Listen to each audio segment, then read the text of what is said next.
Olá, boa noite. Este é o Jornal da Justiça desta terça-feira, dia 24 de março. O presidente do Supremo Tribunal Federal e do Conselho Nacional de Justiça, ministro Dias Toffoli, se reúne com os grandes empresários brasileiros para discutir medidas de como enfrentar o novo coronavírus. Você vai acompanhar aqui uma cobertura especial sobre o encontro. E vai ver também: ministro do STF, Ricardo Lewandowski, determina que os responsáveis pelo sistema penitenciário nacional e estadual informem as medidas para conter a pandemia de coronavírus. Nos estados, a justiça está atenta para garantir os direitos fundamentais nessa época de pandemia. Ministro Og Fernandes, do STJ, determina a prisão de desembargadora do Tribunal de Justiça da Bahia e de mais 2 envolvidos na Operação Faroeste.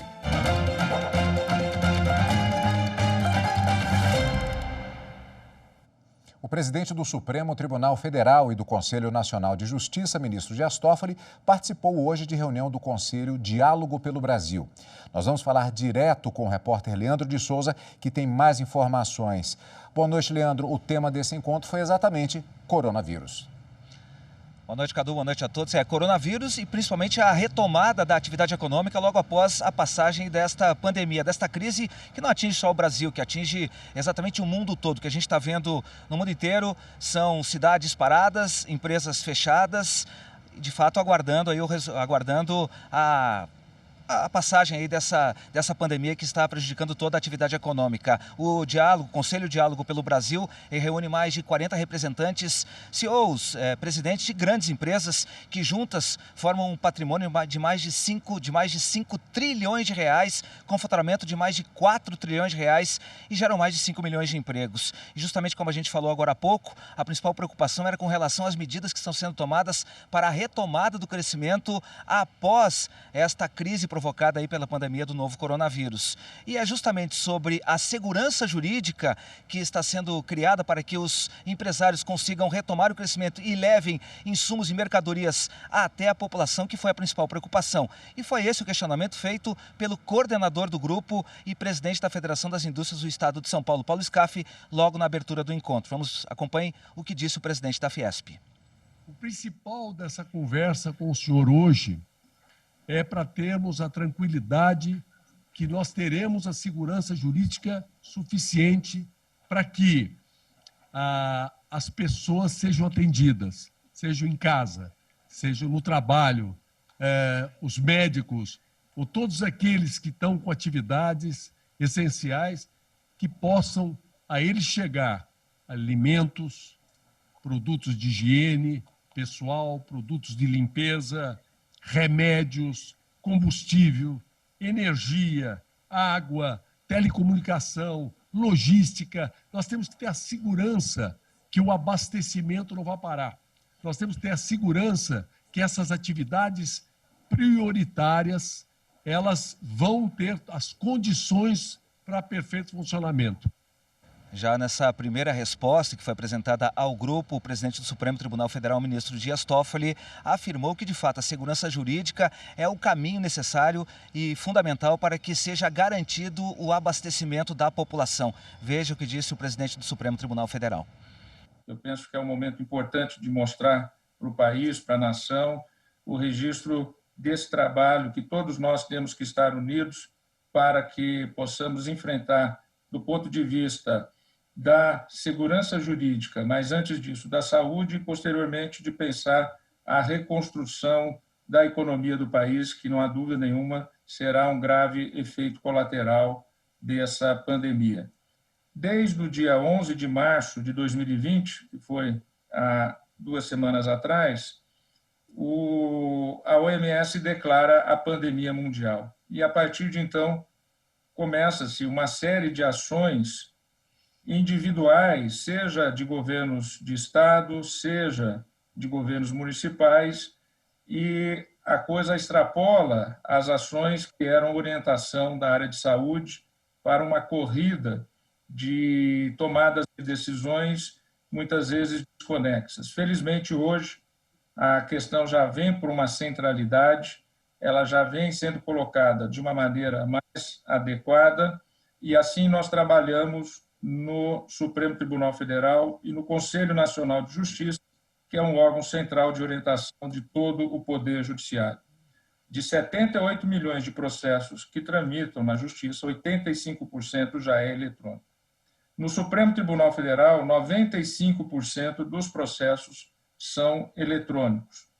Portanto, nós temos condições de manter o sistema de justiça e o sistema judicial funcionando dentro desse momento que o mundo passa, para, através do meio eletrônico, poder atender os litígios e a pacificação social desses litígios.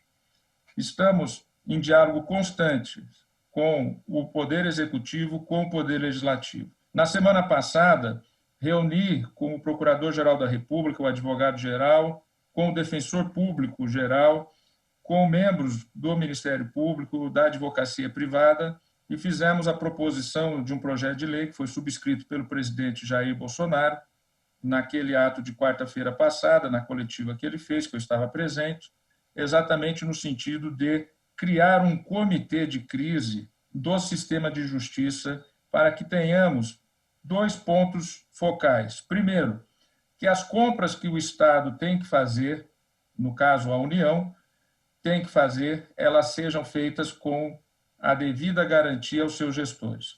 Então, seria uma atuação fast track. O órgão que tem que fazer a aquisição já tem a fiscalização da Controladoria Geral da União, que é o órgão de controle interno, do Tribunal de Contas da União, que é o órgão de controle externo, o aval da Advocacia Pública, o aval do Ministério Público, e aí isso é levado à homologação pelo presidente Supremo. É essa uma das proposições. A outra proposição é um fast track para que determinadas decisões que sejam desarrazoadas, por exemplo, que suspendam parques de produção, que suspendam transportes ou locomoções exatamente da produção do país, daquilo que precisa funcionar, porque as pessoas hoje estão em casa, mas elas precisam de alimentos, elas precisam de energia, elas precisam de ter toda a sua manutenção e a sua vivência. A nossa preocupação com a segurança jurídica, evidentemente, quando você tem um universo de 18 mil juízes, 90 tribunais no Brasil e 13 mil promotores, evidentemente que não há como negar que vão sair decisões, muitas vezes desarrazoadas. Nós temos que ter um sistema de controle muito rápido. Entramos em contato com o presidente Rodrigo Maia para já apresentar uma espécie de projeto de lei, uma espécie de lei Fayot. Lei Fayot foi uma legislação que surgiu na Europa em razão da Primeira Guerra Mundial, em relação aos contratos, às recuperações judiciais que vão surgir, ou seja, para além das questões de saúde, que são importantíssimas, que as autoridades sanitárias têm orientado o Estado brasileiro e a população brasileira, através do auxílio da imprensa e do trabalho de todos nós, das senhoras e dos senhores também junto aos seus colaboradores e a toda a sociedade. Ao lado disso, nós temos que nos preparar para o retorno à atividade. Nós não podemos ficar em casa sem pensar na necessidade desse retorno às atividades, de saber como, do ponto de vista jurídico, vão ficar questões que, diante da excepcionalidade do momento que vivemos, vão virar litígios lá na frente. Nós temos que prevenir o máximo a possibilidade de litígios lá na frente. Eu acho que isso é trazer segurança jurídica.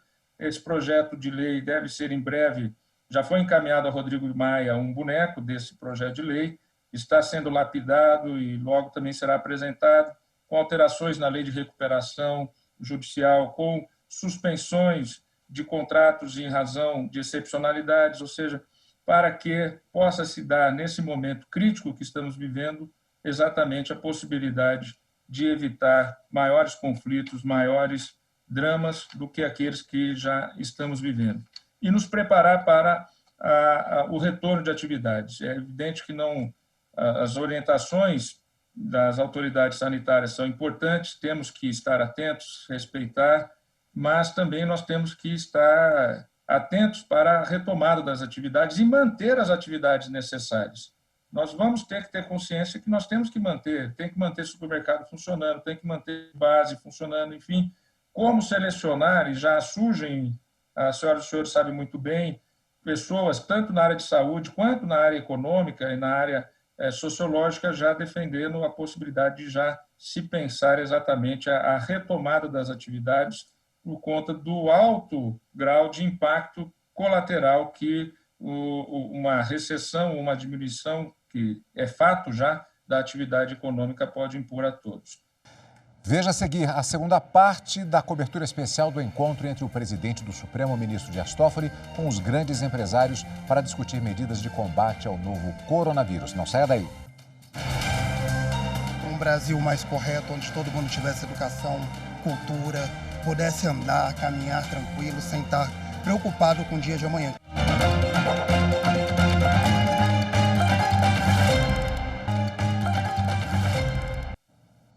E nós voltamos com o repórter Leandro de Souza. Ele destaca agora outros pontos da conversa entre o presidente do Supremo Tribunal Federal e do Conselho Nacional de Justiça, ministro Dias Toffoli, com grandes empresários brasileiros. Outros pontos, então, Leandro, com você. A gente está vendo aí a fala do ministro hoje participando do Conselho Diálogo pelo Brasil. Trata-se de um foro que reúne mais de 40 grandes empresários de empresas que juntas têm um patrimônio aí de mais de 5 trilhões de reais e geram mais de 5 milhões de empregos. E a principal preocupação dos empresários era exatamente com a retomada do crescimento. Questões como impostos, adiamento do pagamento, por exemplo, de tributos, tudo isso foi colocado em questão. Muitos empresários, inclusive, afirmaram que a roda da economia, quando para, que é o que está acontecendo agora, ela leva um tempo até ser retomada. E a preocupação era exatamente com a oferta de insumos, de mercadorias essenciais para a população. A gente vai acompanhar agora mais alguns trechos deste encontro do diálogo, do Conselho Diálogo pelo Brasil, que teve a dinâmica de perguntas e respostas, ou seja, os empresários apresentavam o questionamento e o presidente do Supremo Tribunal Federal ou respondia em seguida ou aguardava uma segunda pergunta para logo depois apresentar. Veja alguns momentos aí dessa conversa do presidente do Supremo Tribunal Federal com os empresários. Fiquei muito feliz do senhor falar em retomada. Nós temos que pensar, estamos num período de paralisação da economia, esse período é necessário, as autoridades sanitárias recomendam, mesmo países que demoraram para tomar essa medida, como o caso da Inglaterra, tomaram por 3 semanas, deram um prazo para terminar. É importante que nós nos preparemos para a retomada e comecemos a falar em prazo para terminar. A economia não pode ficar parada, as pessoas não podem ficar sem a esperança de que vão voltar a trabalhar, que vão voltar a ter renda. Todos nós estamos fazendo muito esforço e doando muito dinheiro e muitos equipamentos e muita coisa. E vamos todos ter que pagar 4% de IPCMD, no caso de São Paulo, e os estados vão ter que pagar também. Será que não cabe um esforço coordenado para a gente, nessa época da crise, no mínimo sobre esses esforços, não ter que pagar esses impostos? O que nós podemos fazer, é um diálogo constante, realmente, é manter aí as medidas que estão sendo adotadas com a maior segurança jurídica possível.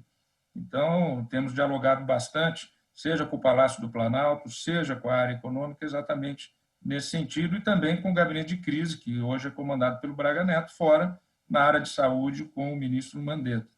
Temos também uma preocupação de evitar pautas nesse momento que possam dar impactos na área econômica e prejudicar, então, um ambiente de maior tranquilidade.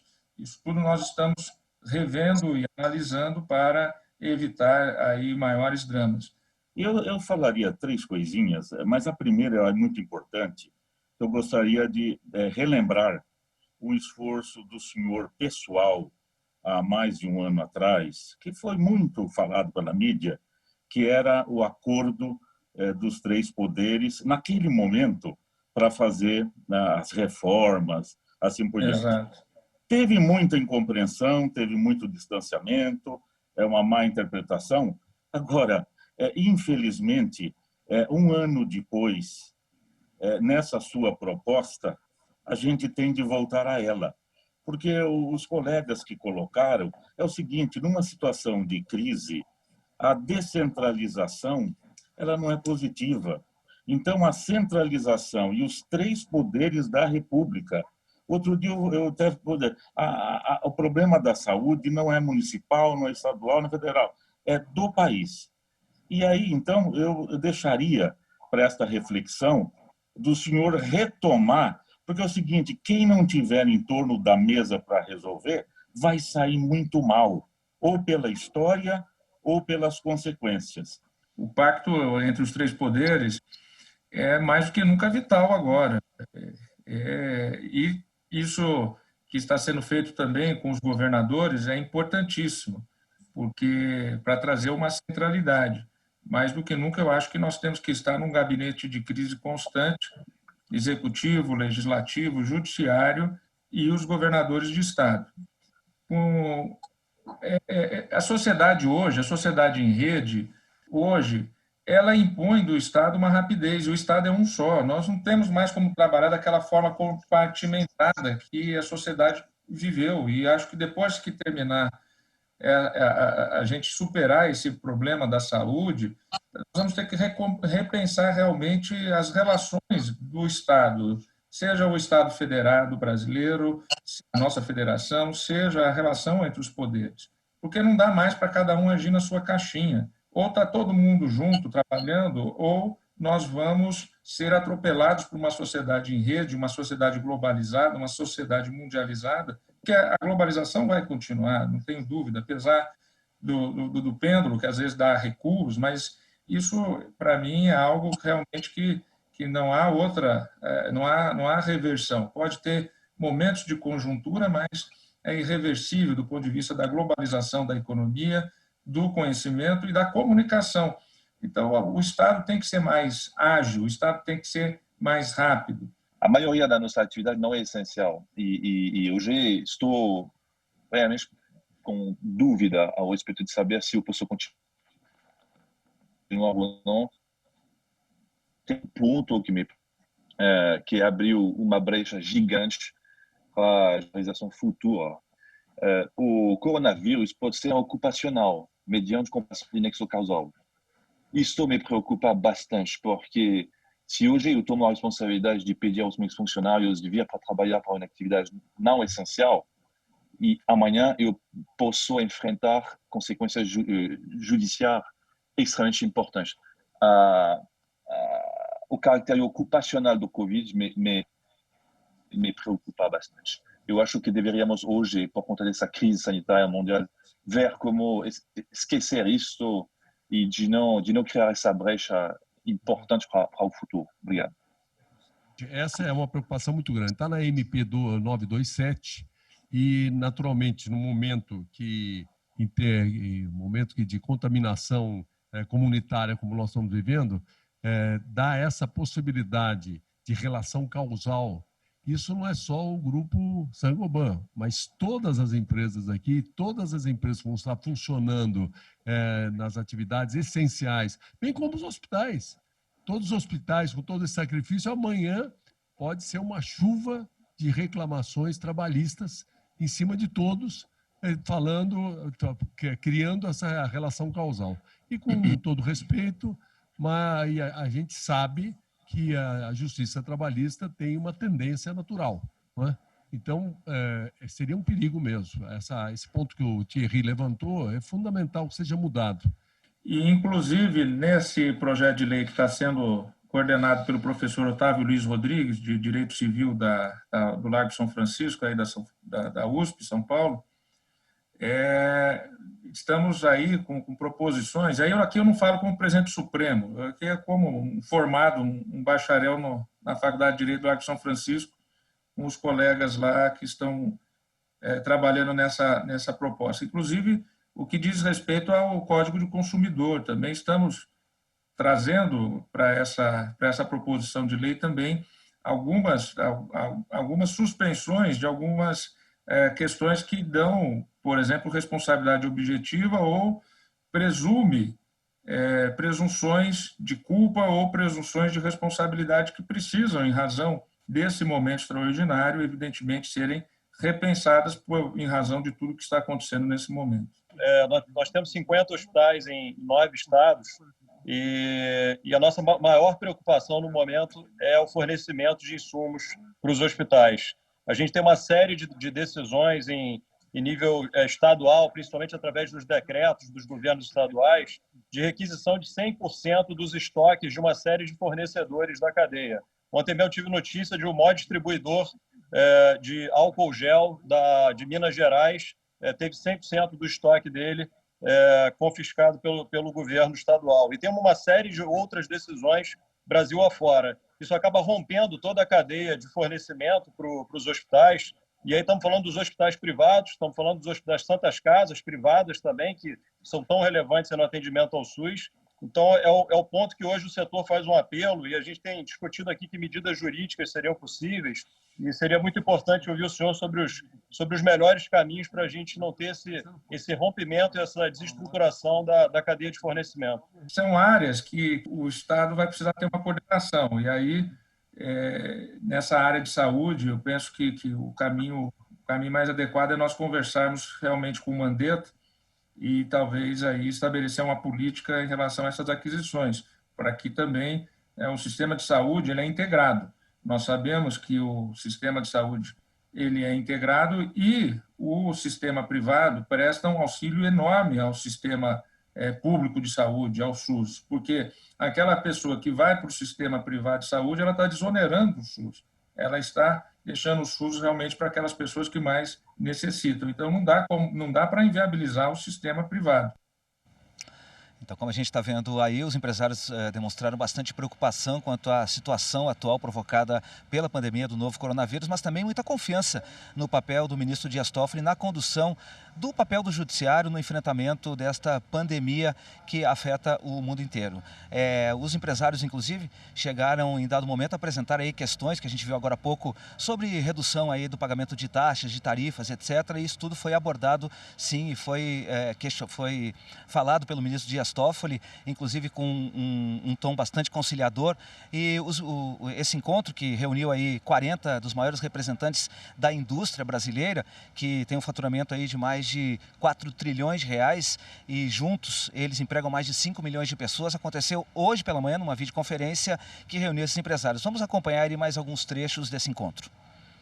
Daquela ideia que o senhor colocou, agora em outro contexto, talvez ainda mais importante, que é um pacto dos três poderes para que, inclusive, a gente possa acalmar a população.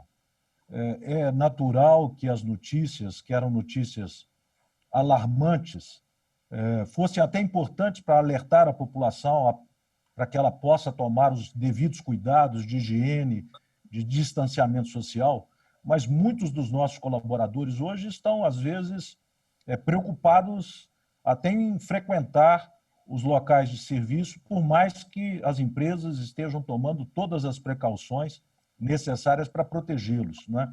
E pior do que isso, os consumidores estão aterrorizados com essa situação e mesmo que a gente volte a abrir o comércio, vai ter que voltar a abrir em algum dia, a retomada do consumo vai ser lenta.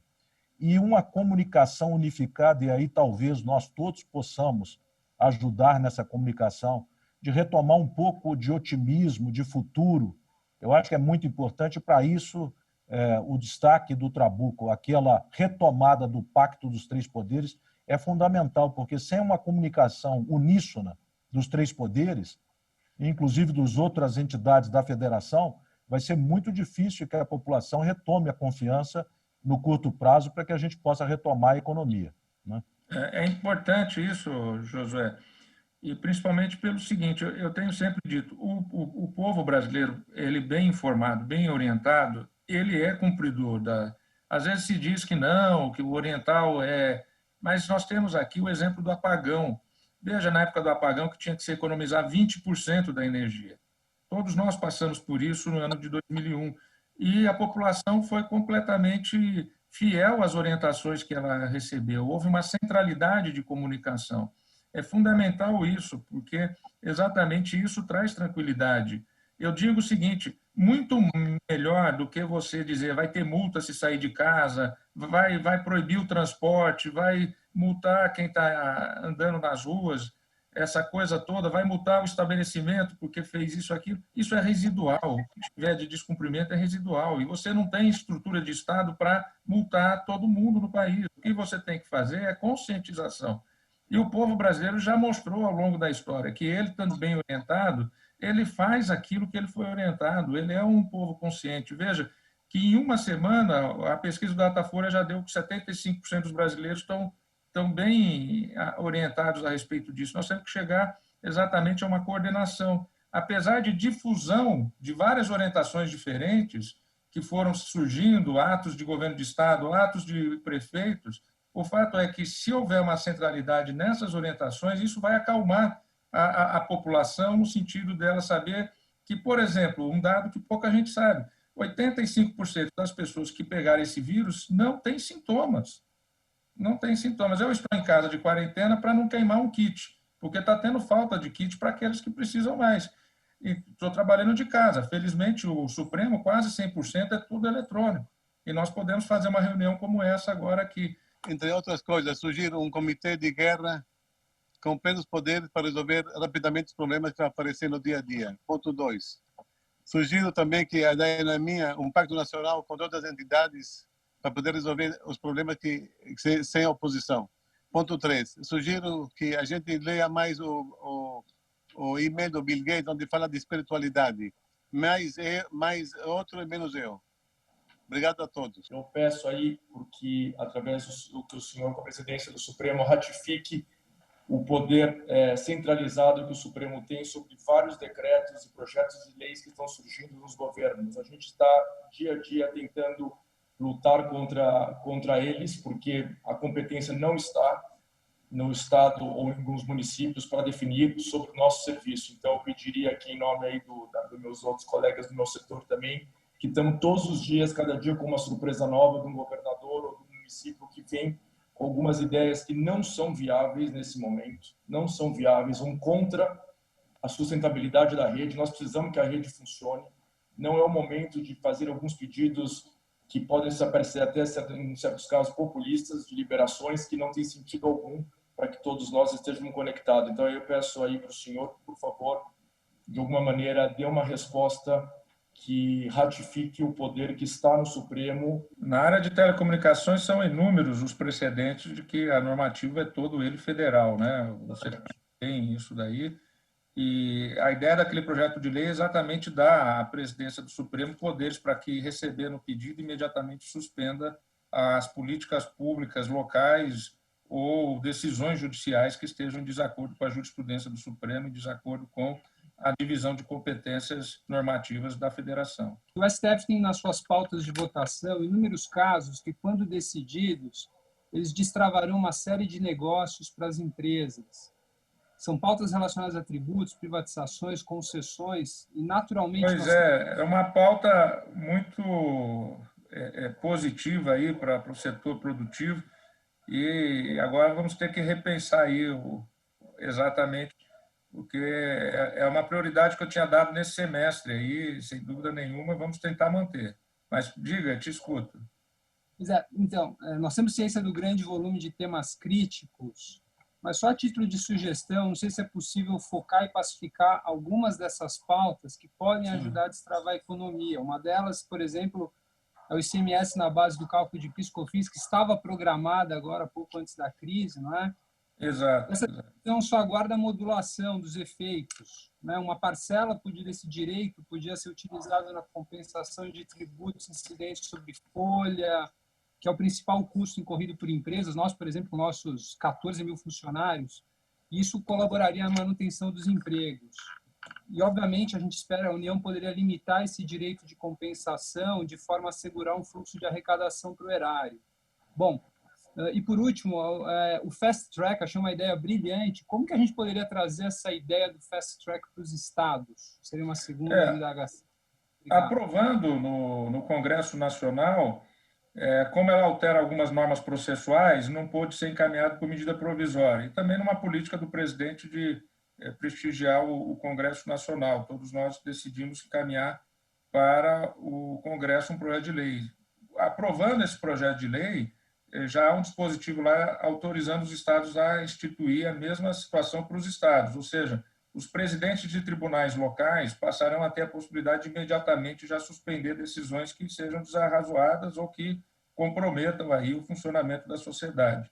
Então, mais uma vez, e tem um outro elemento, um terceiro elemento desse projeto de lei, que ele dá um empoderamento maior para o Conselho Nacional de Justiça e também para o Conselho Nacional do Ministério Público, que é as orientações emanadas do Conselho Nacional do Ministério Público e do Conselho Nacional de Justiça ter um enforcement maior para que os juízes possam, então, seguir essas orientações sob pena de abuso, sob pena de responsabilidade, ou seja, para trazer uma centralidade. Esse projeto de lei, então, ele é um projeto de lei enxuto, mas que imagino que tem uma importância muito grande. Isso para ficar no sistema de justiça. É um comitê de crise para o sistema de justiça que poderá ser replicado, se aprovado pelo Congresso, nos estados.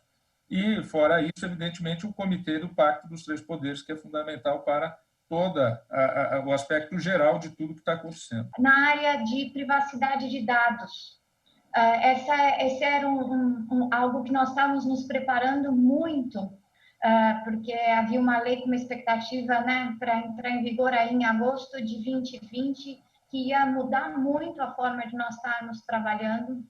E hoje, até para responder à crise, eu me vejo em dilemas.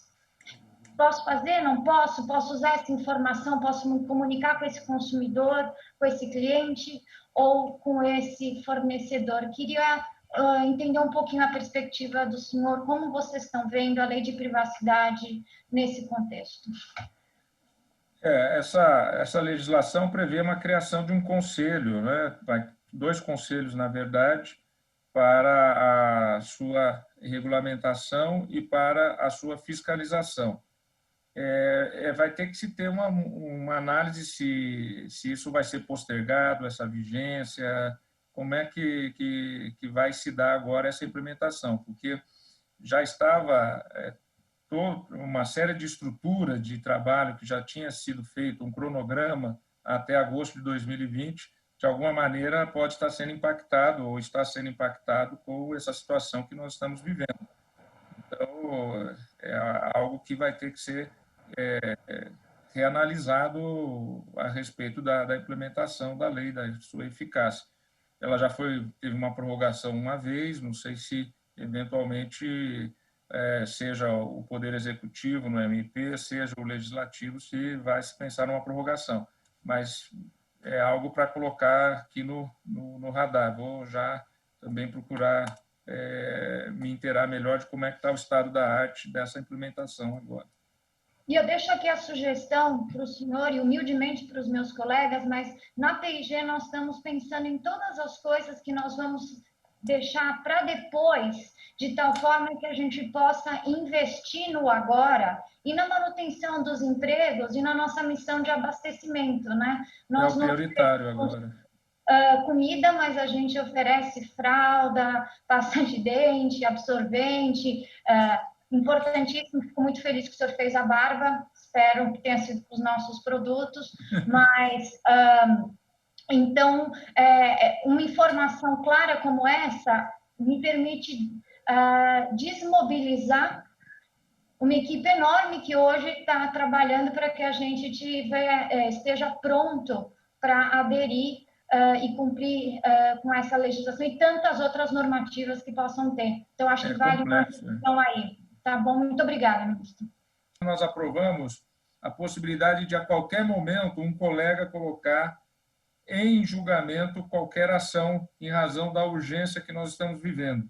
Então, nós criamos também uma pauta fast track no Supremo Tribunal Federal, seja do ponto de vista de decisões administrativas, porque são decisões dramáticas para tomar sozinho. Eu imagino que cada um de vocês não estão passando nas suas áreas de atuação, porque não tem decisão que seja boa. Toda decisão que for tomada é ruim.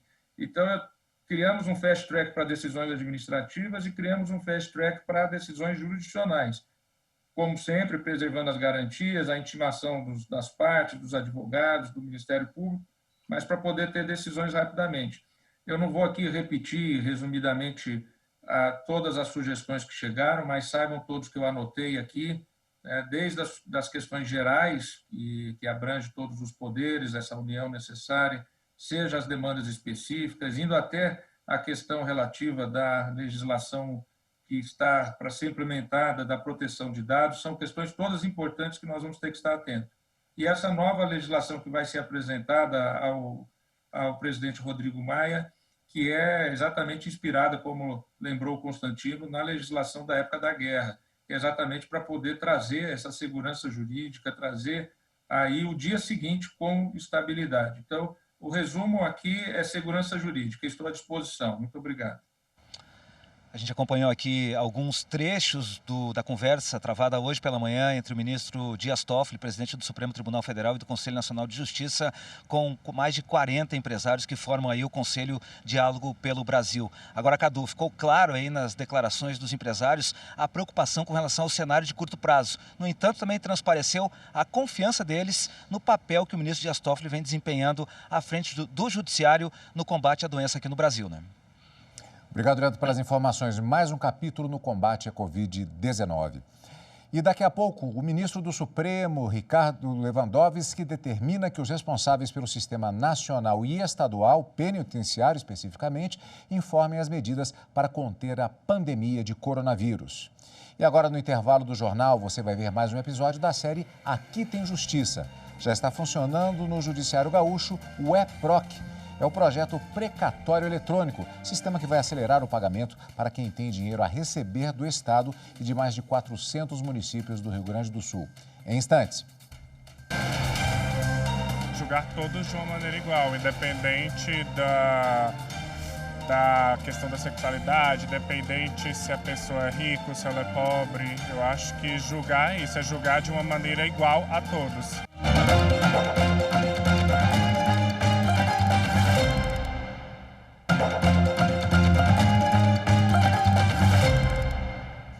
Após 4 anos preso, o ex-senador Luiz Estevão vai para a prisão domiciliar.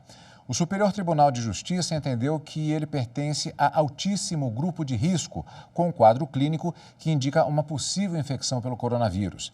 A decisão é do ministro Rogério Schietti Cruz, relator do caso.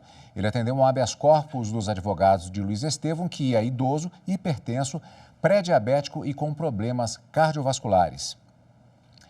O ministro do Supremo Tribunal Federal, Ricardo Lewandowski, determinou que os responsáveis pelo sistema penitenciário nacional e estadual informem as medidas para conter a pandemia de coronavírus. O ministro deu prazo de 48 horas para que os dirigentes dos presídios apresentem as medidas. Pediu também informações sobre suspeitas de contaminação e, se forem confirmadas, quais os cuidados a serem adotados. Outra notícia do Supremo: o ministro Alexandre de Moraes suspendeu o pagamento das parcelas da dívida da Bahia com a União por 180 dias. Esse foi um pedido do Estado para utilizar os valores no combate ao coronavírus. E uma notícia do Conselho Nacional de Justiça: o Covid-19 agora faz parte dos temas do Observatório Nacional sobre Questões Ambientais, Econômicas e Sociais de alta complexidade e grande impacto e repercussão. Isso vai permitir o acompanhamento das decisões dos tribunais brasileiros e ajudar o Poder Judiciário no enfrentamento da pandemia. O ministro do Superior Tribunal de Justiça, Og Fernandes, determinou o afastamento do cargo e a prisão temporária por 5 dias da desembargadora do Tribunal de Justiça da Bahia, Sandra Inês Ruscionelli, e de mais 2 envolvidos na Operação Faroeste. A operação investiga possíveis crimes de lavagem de dinheiro, corrupção, formação de organização criminosa e venda de sentenças relacionadas à grilagem e disputa de terras no oeste da Bahia. O ministro do Superior Tribunal de Justiça, Og Fernandes, atendeu o pedido do Ministério Público que, com base em diálogos gravados, pediu o afastamento da desembargadora do cargo, a decretação da prisão preventiva dos 3 acusados e a autorização para as diligências de busca e apreensão. O ministro explicou que as investigações mostram que as atividades ilícitas continuaram mesmo após a deflagração da Operação Faroeste, que resultou no afastamento e na prisão de outros desembargadores e juízes do Tribunal Baiano, e que não foram interrompidas nem mesmo durante a pandemia de coronavírus, quando há a recomendação de restrição social. A decisão será posteriormente submetida à apreciação da Corte Especial do STJ. O presidente da República, Jair Bolsonaro, propôs uma ação no Supremo Tribunal Federal em que pede a suspensão da contagem dos prazos das medidas provisórias enviadas ao Congresso Nacional para que elas não percam a eficácia. O receio do presidente é de não haver quórum no Congresso Nacional para a conversão das medidas provisórias em lei, já que vários parlamentares estão afastados por serem grupo de risco e as votações virtuais estão destinadas apenas a assuntos relacionados ao coronavírus. O presidente da República, Jair Bolsonaro, também suspendeu os prazos de resposta de pedidos de acesso à informação nos órgãos públicos em que os servidores estejam em quarentena ou teletrabalho. A medida vale enquanto durar o período decretado de calamidade pública por conta do coronavírus. De acordo com a Lei de Acesso à Informação, os órgãos públicos têm prazo de 20 dias para conceder o dado ou indicar a recusa e o motivo. O Superior Tribunal de Justiça mantém condenação do ex-governador Paulo Maluf e 2 ex-secretários estaduais de São Paulo para o pagamento de $250 mil por prejuízos causados pela estatal paulista Paulipetro. Paulo Maluf e os ex-secretários foram condenados por prejuízos causados durante o contrato firmado entre a estatal paulista Paulipetro e a Petrobras para exploração de petróleo na Bacia do Paraná em 1980. Eles foram condenados a devolver o dinheiro aos cofres públicos, mas o valor foi questionado tanto pela Petrobras quanto pelo estado de São Paulo.